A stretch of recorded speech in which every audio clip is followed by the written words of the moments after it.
Здравейте! Днес ще ви разкажа как да разпознавате и как да оспорвате неравноправни клаузи от договори с банки, фирми за бързи кредити и мобилни оператори. Какво е неравноправна клауза по смисъла на закона? Това са клаузи, които поставят търговеца в едно по-привилегировано положение, отколкото вас, потребителите.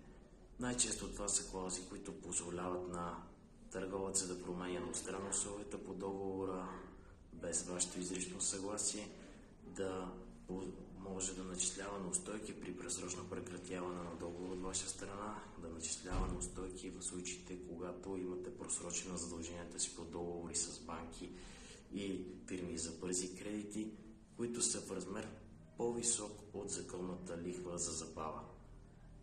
Какво може да направите в ситуация, когато на вас ви се предлага да подпишете такъв договор? Винаги ви съветвам внимателно да прочетете условията на договор преди да го подпишете и да попитате търговеца за тези текстове, които формулират такси, неустойки за услуги, които не са ясни точно за какво се дължат, какъв е техният произход. Естествено, винаги може да откажете да подпишете такъв договор и в случая това е ваше право, без изобщо да се притеснявате от последиците за това.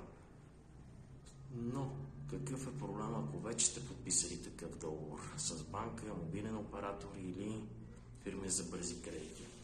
Добрата новина е, че законът е на ваша страна.